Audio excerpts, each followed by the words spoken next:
आज हम आपको रिस्क मैनेजमेंट के बारे में बताने जा रहे हैं। जो PCTM में सब्जेक्ट था, इसके नोट्स जो मैम थी उनसे मिले, उनको हम थैंक्स बोलते हैं। दिन प्रतिदिन प्रगति करें, सब टीचर करें। चलिए चालू करते हैं। एक बार हम इस डेफिनेशन को देख लेते हैं। The Oxford dictionary definition of risk a chance और possibility of danger, loss, injury और others adverse consequence and definition of risk expose to the danger. Risk मतलब क्या? खतरा। सिंपल, खतरा। पॉसिबिलिटी मतलब संभावता। ओके। Uncertainty of events. ये एक इंस्टीट्यूट हुआ है ऑफ रिस्क मैनेजमेंट, IRM। उसने रिस्क को कैसे डिफाइन किया है उसको अपन देखते हैं। Risk as a combination of the probability of event and its consequence can range from positive to negative. कुछ भी इवेंट उसके दो फैक्ट होंगे, या फिर कुछ अच्छा होगा या कुछ ख़राब होगा। बहुत कम ऐसे चांस होते हैं कुछ हो ही ना। अगर कुछ हो ही नहीं रहा है मतलब तुम काम ही कर रहे हो, कुछ काम ही हो रहा है, उसके हमेशा पॉजिटिव नेगेटिव होते हैं। जो नेगेटिव होता है वो रिस्क है, क्या है? खतरा है। जैसे आपने बिजनेस चालू किया, बिजनेस आपने चालू किया और पता चला कि बिजनेस में लॉस हो रहा है आपको, तो जो क्या है? नेगेटिव साइड हो गया। पॉजिटिव क्या हुआ? प्लस हो गया। और रिस्क हर जगह है। मैं आज इधर पर बैठा हुआ हूँ, हो सकता है कि फैन जो चल रहा है नीचे आ गया, आप बैठे हुए हैं, जमीन धंस गई, अर्थक्वेक आ गया, तो रिस्क हर जगह है। पर लेकिन अपन रिस्क मैनेजमेंट के स्टूडेंट हैं, अपन को तय कर लेना है कि रिस्क से डील कैसे करनी है। अपन को जान लेना है, हमें बैकअप तैयार कर लेना है, हम आगे अपने आप को सस्टेन कैसे करेंगे। Okay. Risk management, it can be defined as a process of identification, assessment and prioritization of risk। क्या? आइडेंटिफिकेशन मतलब पहचानना। रिस्क मैनेजमेंट क्या है? पता करना रिस्क क्या है। ऐसे बिजनेस रिस्क हो सकता है कि सेल्स नहीं हो रही है। एम्प्लॉय रिस्क हो सकता है, जैसे आपके जो एम्प्लॉयज हैं वो छोड़ के भाग गए, आपने पैसा लिया, ब्याज इतना ज़्यादा है कि आप पे नहीं कर पाए। ये क्या रिस्क है? असेस करना कि कौन सा रिस्क आपको कैसे इफेक्ट करेगा। उसके बाद प्योरिटाइजेशन करना, मतलब कौन सा रिस्क ज़्यादा इंपॉर्टेंट है। जैसे बिजनेस आप कर रहे हैं, आपकी सेल्स अच्छी होगी तो आपका बिजनेस अपने आप चलेगा। सेल्स ही नहीं है, आपने दुनिया भर के सोच के रखे। बहुत कम बिजनेस ऐसे होते हैं जिसमें आग लग जाए, कुछ हो जाए। पर लेकिन आपको तय कर लेना कौन सा रिस्क। प्योरिटाइजेशन करना। क्या करना है? प्योरिटाइजेशन मतलब प्योरिटी, पहले इस रिस्क को ज़्यादा ध्यान देना, इसको कम देना है। It's involve controlling and minimising the impact of risk. क्या? It's involve controlling and minimising the impact of risk. Risk management का क्या है? काबू। कंट्रोलिंग मतलब काबू करना, मिनिमाइज मतलब कम से कम रिस्क आपके बिजनेस को कम से कम इम्पैक्ट करे। जो रिस्क मैनेजमेंट हो गया। It maximise the chance of a project success by early identification of risk and plan to manage them. Okay.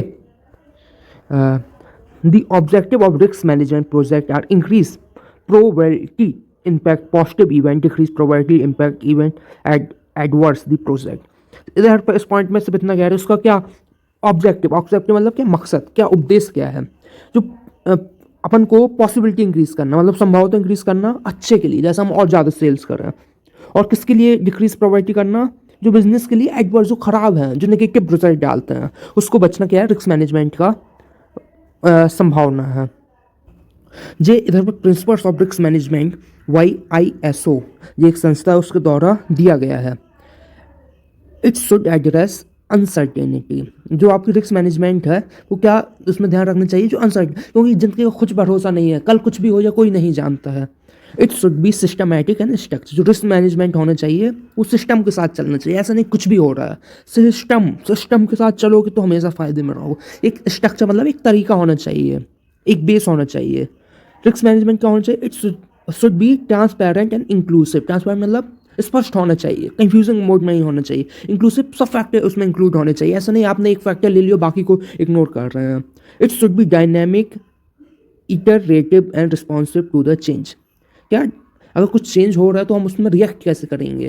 Risk management क्या करता है? वो आपको प्रोएक्टिव मतलब पहले से तैयार कर देता है। It should be capable of continual change and improvement. जो कंटिन्यूस चेंज हो रहा है, बिजनेस इन्वायरमेंट में रोज़ चेंज हो रहा है। आज से 10 साल पहले इंटरनेट एक्सेस भारत की गिनती के मतलब 10-15 लोगों के पास नहीं था। आज आप देखेंगे मोर देन 60-70% लोगों के पास है। It should be bet part of decision making. जो डिसीजन मेकिंग होता है उसमें रिस्क मैनेजमेंट का हिस्सा होना चाहिए। Evaluating the range of a risk responses available, deciding the most appropriate response in each case is at the heart of a risk management। Okay, समझा आप लोग? आगे चलते हैं। Principles of risk management YISO, उसको रीड करते हैं। Certain other risk have established और required responsive that are imposed on us individual and or an organization as mandatory requirement. For example, in our personal lives, buying insurance for a car is usually legal requirement, whereas buying insurance for a house is often not. What is good risk management and very sensible. जैसे कि इधर पर लिखा हुआ है, जैसे car का insurance आपको कराना कंपलसरी पर, लेकिन घर के साथ ऐसा नहीं है। पर लेकिन ये अच्छा है, अगर आप घर का भी करा लें उसका भी करा लें तो आपका जो रिस्क मैनेजमेंट वो वेरी सेंसिबल हो जाएगा, मतलब कम हो जाएगा। सर्टेन अदर स्टेप, ओके, क्या कुछ भी होता है उस रिस्क को अपन कम कर सकते हैं। ओके, टाइप ऑफ रिस्क कौन कौन सा? हार्जेड और प्योर रिस्क, कंट्रोल और अनसर्टेनिटी रिस्क, अपॉर्चुनिटी और स्पेकुलेटेड रिस्क। जो ये हार्जेड और प्योर रिस्क के बारे में आपको बता रहे थे, एक बार अपन इसको रीड कर लेते हैं। Hazard risks are associated with a source of potential harm or a situation with a potential undermine objective in a negative way. Hazard risks are the most common risks associated with organization risk management, including occupational health and safety programs. इसको एक बार हिंदी में इसका समझते हैं। ये एक इस type का रिस्क होता है जो संभावित नुकसान के सोर्स या किसी स्थिति से जुड़े होते हैं जिससे नकारात्मक तरीके से उपदेशों को कमज़ोर करने की क्षमता होती है। उपदेश मतलब ऑब्जेक्टिव। जो जिस टाइप के रिस्क होते हैं, जो ऑर्गेनाइजेशन के जो रिस्क मैनेजमेंट होता है से जुड़े आम जोखिम है, मतलब जो कॉमन है, इससे जो ऑर्गेनाइजेशन का स्ट्रक्चर है, ऑक्यूपेशनल हेल्थ है और सेफ्टी प्रोग्राम्स ये सब शामिल होते हैं। कोशिश करता हूँ जो बताना चाहता हूँ कुछ समझ आपको आया होगा। कंट्रोल, आपको कंट्रोल और uncertainty risk. Control risk are associated with unknown और unexpected event, these are often associated with project management. इसको आप कुछ इस टाइप समझिए, जैसे कोविड था। कोविड 2018-19 तक किसी भी बिजनेस ने कल्पना नहीं की थी कि ऐसी महामारी आएगी, हमें करना पड़ेगा। तो ये क्या हुआ? अनसर्टेनिटी थी, इसका अंदाजा नहीं था कि कुछ ऐसा होगा। इस टाइप के रिस्क को क्या कहते हैं? Uncertainty risk. ओके, अपॉर्चुनिटी और स्पेकुलेटिव रिस्क, जैसे कि आप अगर स्टॉक मार्केट में एक्टिव होंगे, वहाँ पे आप देखते होंगे कि वहाँ पे फ्यूचर एंड ऑप्शन ये सब चलता है। तो ये सब क्या है? वही है, बिजनेस बन भी जाते हैं, बर्बाद भी हो जाते हैं। अपॉर्चुनिटी रिस्क में नॉट बी विजिबल और physically apartment, they are often financial in nature. Opportunity risks are for small business include moving a business to a new location, acquiring new property, expanding business and diversification into new product. इसमें क्या होता है, जैसे कि आप business आपकी XA किसी location में था, आप उस पर्टिकुलर दूसरी लोकेशन में ले गए, वहाँ रिस्क है, हो सकता है आपकी दुकान इधर चलती वहाँ ना चले, और आप तक समोसा बेचते थे, आप कुछ XYZ बेचते थे, तो आप कुछ और बेचने लगे, हो सकता है वो ना चले। तो ये क्या हो? डाइवर्सिफिकेशन, ये सब रिस्क हो गया। इधर पर 3 टाइप के रिस्क लिखे हैं, आप उसको समझ लीजिए, सिंपल है एकदम। अब नेचर ऑफ रिस्क देखिए, fire and accident are the type of risk that can only have a negative outcome, they are often refers to हार्जेड रिस्क। जो हमने आपको सबसे ये जो रिस्क होता है प्योर रिस्क, इनका कहीं ना कहीं अनुमान लगा लेते हैं। जैसे किसी बिल्डिंग में आग लगने वाली है तो अपन लोग पहले से तैयारी कर लेते हैं, फैक्ट्री में तैयारी कर लेते हैं, क्या जिससे हमारा जो लॉस हो कम से कम हो। हम वहाँ पे मतलब जो आग बुझाने के जो होते हैं उसको रखते हैं, हम फायर ब्रिगेड तैयार रखते हैं, हम बहुत भी इस टाइप के ऐसे इंस्ट्रूमेंट यूज़ करते हैं कि फायर अलार्म लगाते हैं। ये सब हार्जेड रिस्क। और उसके बाद जो रिस्क था, जैसे मैं कोविड का आपको एग्जांपल दिया था, कंट्रोल और अनसर्टेनिटी रिस्क में, the type of risk that have a large degree of uncertainty associated with often refers to control risk. जैसे कोविड का आप एग्जांपल ले लो, undertaking activities involving risk there are positive return expected they can be reverse to taking. जैसे future option होता है, आप इसमें अगर आप जानते हैं तो आप इसको समझ पा रहे होंगे। Benefit of risk management, risk management के इधर पर 3 बेनिफिट्स हैं। इफिशिएंसी, एफिशिएंस स्ट्रेटजी कुछ भी हो, effective process and project, efficient operations. Efficient मतलब बेहतरीन और अच्छा, एफिशिएंट काम करना, कम से कम रिसोर्स में ज़्यादा से ज़्यादा रिजल्ट लाना।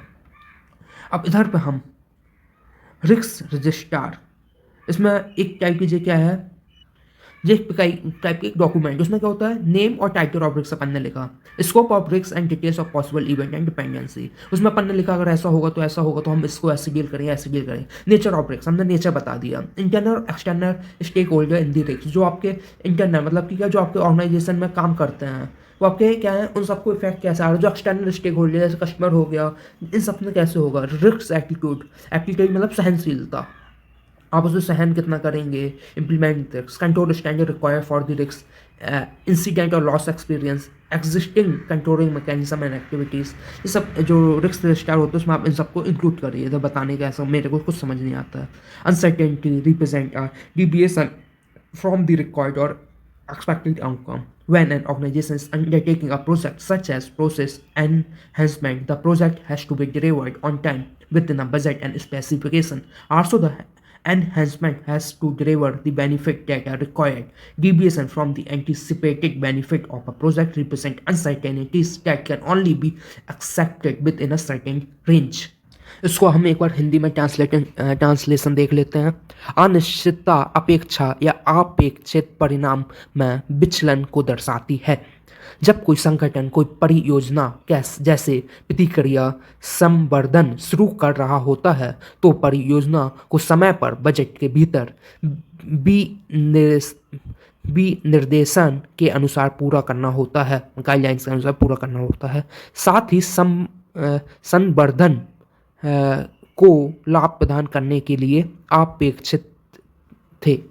किसी परियोजना को प्रत्याशित लाभों से विचलन और अनिश्चितताओं को दर्शाता है जिन्हें केवल एक निश्चित सीमा के भीतर ही स्वीकार किया जा सकता है। समझिए, आप अपने हिसाब से अच्छे से बताएंगे कभी। Managing uncertainties is a crucial aspect of project management. Following are the some strategy and consideration effectively addressing and mitigation the control of risks. Yeah, देखिए कंटिजेंसी प्लानिंग ओके। जो कंटिजेंसी प्लानिंग होता है उसका एक बार मीनिंग देखिए। Contingency मतलब क्या, असामयिक, मतलब कहते नहीं कोई आदमी अगर कम एज में मर गया, क्या कहते हैं उसे, आप देख लीजिए, मैं प्रोनाउंस गलत कर रहा हूँ, आप खुद से करिए, असामयिक निधन हो गया। तो ऐसे जो होते हैं प्लानिंग के तहत क्या कर रहे हैं, सबसे पहले एक कंटिजेंसी फंड बनाए। इसमें इस बात का ध्यान रखें आप पर्टिकुलर कुछ अमाउंट कुछ इसके लिए रिजर्व करते जाएं। अगर बिजनेस बाई चांस कभी ऐसा होता करते जाएंगे तो हम उसके लिए हम एक पूंजी तैयार करते जाएं। अगर ऐसा हो गया तो हम कैसे उससे डील करेंगे, वो क्या हो गया, कंटिजेंसी फंड हो गया। Contingency time incorporate the buffer time into a project schedule to account for a potential delay. This helps prevent the project from falling behind its unforeseen arises. इसमें क्या है, असामयिक समय, संभावित देरी के लिए बफर समय की परियोजना अनुसूची में शामिल करें। यह अप्रत्याशित मुद्दों के उत्पन्न होने की परियोजना के पीछे छूटने से रोकने में मदद करता है, हेल्प करता है। इसमें क्या है, जैसे कि आपकी मशीन बंद हो गई पर लेकिन आपका ऑर्डर आपको देना है, तो आप पर्टिकुलर उस टाइम से पहले या कुछ प्रोडक्शन आप तैयार करके रखें। अब अगले पॉइंट में आते हैं, रिस्क असेसमेंट। असिस्ट करना, स्टूडेंट को एग्जाम के तहत क्या किया जाता है, असिस्ट किया जाता है कि उनकी औकात पता की जाती है, उनका लेवल कितना कुछ आता है कि सब जुमलेबाज है। Identify the risk, conduct through a risk assessment to identify potential risks and uncertainties. This involves brainstorming session, historical data analysis and expert consultants. Identify risk करें, किसके तहत, ब्रेनस्टॉर्मिंग में क्या होता है, 10-15 लोग एक साथ बैठते हैं, वो आपस में डिस्कस करते हैं, अगर ऐसा होगा तो ऐसा होगा, सब अपने आइडिया से, क्या ब्रेनस्टॉर्मिंग होता है। ओके, हिस्टोरिकल डेटा, पिछले कई सालों से जब विंटर सीजन आते तो हमारी सेल्स ऐसी होती है, उन सबका आप अध्ययन करेंगे तो आपको समझ आएगा। एक्सपर्ट कंसल्टेंट, जो एक्सपर्ट होता है अलग अलग फील्ड में, पंडित बने लोग घूमते हैं, विद्वान बने घूमते हैं, आप उनसे बातचीत करिए, उनको बताइए कि हम ऐसा कर रहे हैं, ऐसा कर रहे हैं। इससे क्या होगा, जो आपका रिस्क है वो आइडेंटिफाई होगा। अब अगला क्या, risk analysis, evaluate the probability and impact the identify risk. This can be done using qualitative methods, risk matrix और इनसे क्वांटिटेटिव। रिस्क एनालिसिस के दो तरीके होते हैं, आप इसमें एक होता है क्वांटिटेटिव, एक होता है क्वालिटेटिव, के तहत भी आप जा सकते हैं। Risk control measures, develop control, implement risk control to mitigate, identify risks. These controls could be preventive, process improvement, and corrective. Monitor and adjust. Continuously monitor risks that can be effective or control measures. Be prepared to adjust strategy as need based on real-time information. देखिए, develop control को आप कुछ इस प्रकार समझिए, ऐसे risk को identify कर रहा हूँ, पता कर रहे हैं, और जो आपने पता किया है वो कम से कम, मतलब कि हाँ, आपके उसको कम से कम इफ़ेक्ट कर रहा है। मतलब कि इस तरीके का, जैसे कि आपको समझ आ गया कि इधर पे हम गलती कर रहे हैं, तो उसमें क्या है, प्रतिक्रिया में सुधार कर रहे हैं।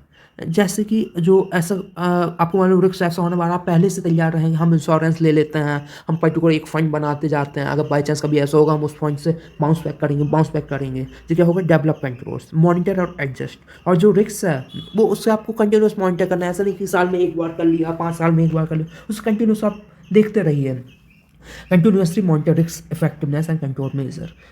वो प्रभावशाली, मतलब क्या करता है, प्रभावशाली, इफेक्टिवनेस मतलब प्रभावशाली को करता है, वास्तविकता समय की जानकारी के आधार पर आवश्यकता अनुसार रणनीतियों का एडजस्ट करने के लिए तैयार होता है। ठीक है, ओके। रिसोर्स एलोकेशन, इसमें क्या है, एक डेडिकेटेड टीम बनाइए, संसाधन आवंटन, समर्पित टीम सुनिश्चित करें कि रिस्क मैनेजमेंट के लिए आप एक डेडिकेटेड टीम या व्यक्ति को जिम्मेदार हो। इस टीम को मतलब उनको ऐसा तैयार किया जाए, ऐसे उनको उपकरण या टूल्स और उनकी अथॉरिटी ऐसे उनको दी जाए कि जिससे वो कुछ होने वाला उसको पहले से तैयार हैं। ट्रेनिंग मतलब क्या, परीक्षण, मतलब रिस्क मैनेजमेंट प्रथाओं को अप्रत्याशित मुद्दों को संभालने तरीके पर परियोजना टीम के लिए ट्रेनिंग प्रदान करें। उनको पहले से आप सिखाते जाएंगे, कुछ ऐसा होगा तो हम हमारी ऑर्गेनाइजेशन उसको कम बैक कैसे करेगी, उसमें अपने आप को मजबूती के साथ और अच्छे से कैसे लाएगी। रिस्क समटाइम डिफाइंड ऐसी अनसर्टेनिटी ऑफ आउटकम, समझ गए होंगे। Control risk are the most difficult to identify and define what are the option associated with project. The overall intention of a project is to deliver the desired outcome on time within the budget and to specification.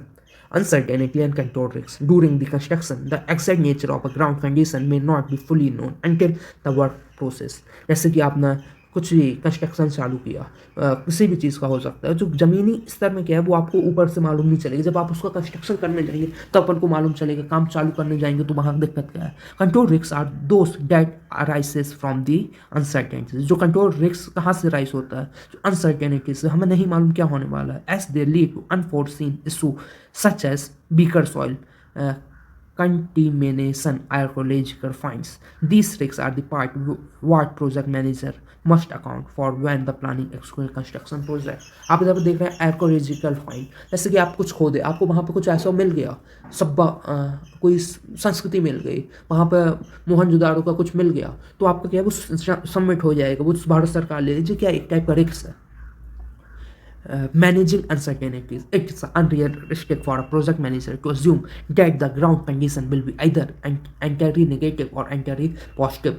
जी, ऐसा हो ही नहीं सकता है कि पूरा का पूरा जो आप काम कर रहे हो उसका से पॉजिटिव हो, हर चीज़ का पॉजिटिव और नेगेटिव दोनों पहलू होता है। There should be prepare a range of a possible outcome and plan accordingly. हमें तैयार कर लेना है कि हम जो काम कर रहे हैं उसका पॉजिटिव नेगेटिव को हम कैसे डील करेंगे, हम अपने आप को कैसे आगे लेके चलेंगे। This involve having a contingency plans, flexible project management strategy to handle both better and worse than expected condition. इससे क्या होगा, जो हम मैनेजिंग अनसर्टेनिटीज को करना सीख जाएंगे, हम अच्छे से अच्छा और ख़राब से ख़राब जो समय हमें देखने मिलेगा, हम उसमें अपने आप को मजबूती से, बिजनेस को और अच्छे से कर पाएंगे और मजबूती के साथ हम सामना कर पाएंगे। जैसे कि आप, एक खूब फेमस स्टेटमेंट है, आप इसको ऐसे समझिए, जो आज की दिक्कतें हैं वो कल के सॉल्यूशन थे। जैसे कि प्लास्टिक आज दिक्कत है, आज हम कह रहे हैं प्लास्टिक से हमारी सॉइल खराब हो रही है, ऐसा हो रहा है, एनवायरनमेंट के लिए बहुत ज़्यादा है, पर लेकिन आज से 100 साल पहले आप चले जाइए, प्लास्टिक को आदमी क्या मान रहा था, कह रहा था वाह क्या इन्वेंशन किया है, पेड़ नहीं कटेंगे, पेड़ नहीं कटेंगे। टुडे प्रॉब्लम्स आर एस्टेड ए सॉल्यूशन। तो ऐसे ही है, आप कुछ भी ऑर्गेनाइजेशन में जा रहे हैं, आप उसे बदलना चाहते हैं, आपको देखा कि बिजनेस में ये खतरा, आपने पर्टिकुलर कंपनी को उसके साथ मर्जर कर लिया, आपके जो एम्प्लॉयज़ हैं वो है, पूरा सिस्टम बदल जाएगा। अब आप वर्जन ऑफ वेरी एबिलिटी, उससे अपन को साथ कैसे उसमें मिल कैसे जाना है, तो जो बहुत जरूरी, इसको रीड करिए। Organisation often have a natural aversion variability that comes with a control risk. This is because excessive deviation from the project plan can lead to delay, increased cost, and other issues. The goal is to manage the variability so that stay with a acceptable limit, similar to how tolerance are managed in manufacture and ensure components to meet a quality standards. Okay. इधर पे क्या है, time scale of risk impact. इधर पे जो risk है उसको main 3 category में डिफाइन किया गया है। जैसा कि आप देख पा रहे होंगे, जो सबसे ऊपर आप देख पा रहे होंगे, long, medium and short term, इन सब का अलग अलग तरीके से बिजनेस में इफेक्ट होता है। The classification of risk as a long, medium and short term impact is a very useful mean of analyzing the risk exposure of organization. These risks will be related to the strategy, tactic, operation of the organization respectively. Long-term risks will be impact several years, perhaps up to the 5 years. जो long term के जो risks होते हैं वो कई सालों तक effect करते हैं और अप टू द 5 साल तक, उससे ज़्यादा भी कर सकते हैं। After the event occur the decision is taking, जब आपने फैसला लिया उसके बाद। The long term risk they are for strategic decision. When a decision is taken to launch a new product, impact that decision success of a product itself may not be fully a part of a some time. जैसे कि मैं जब treat कर रहा था मेरे को मालूम चला, जैसे आपने कोई बिजनेस चालू किया, अगर आपका बिजनेस 7 साल तक चल गया तो आपका बिजनेस का लॉन्ग टर्म में चलता रहेगा, ऐसी हाई पॉसिबिलिटी होती है। अगर उससे पहले बंद हो गया तो आपका बिजनेस में कहीं ना कहीं कोई दिक्कत थी। मतलब 7 साल की एक साइकिल होती है, तो 7 साल आपको करना है जिसका लॉन्ग टर्म रिस्क। आज फैसले आप लेते हैं, आज आप नहीं पढ़ोगे, आज आप अपनी जानोगे, हो सकता है आगे चल के आपको उसका नेगेटिव इम्पैक्ट है, जो क्या long term. Medium term risk have their impact sometime after the event occur or in a decision is taken. Typically, this will be about a year later. Medium term risks often associated with project, program of a workers work. ये वाला okay. Medium risk क्या है? Medium risk में simple है, उसका जो जो होता है, जो आपने आज डिसीजन लिया उसका 1 साल बाद आपको रिजल्ट देखने मिलता है, जो मीडियम टर्म हो गया। शॉर्ट टर्म आज लिया उसका आपको मौके में मिल जाएगा, जैसे कि आज के शॉर्ट टर्म में आपको आज ही मिल जाता है। इसको देखिए, जैसे कि आप उधर फायर आग लगी तो आपको तभी मालूम चल जाएगा, कोई चोरी हुई, ये सब क्या शॉर्ट टर्म है। इसमें 3 उसमें डिवाइड किया गया है। कोशिश करता हूँ आपको जो बताना चाहूँ कुछ तो समझ आया होगा।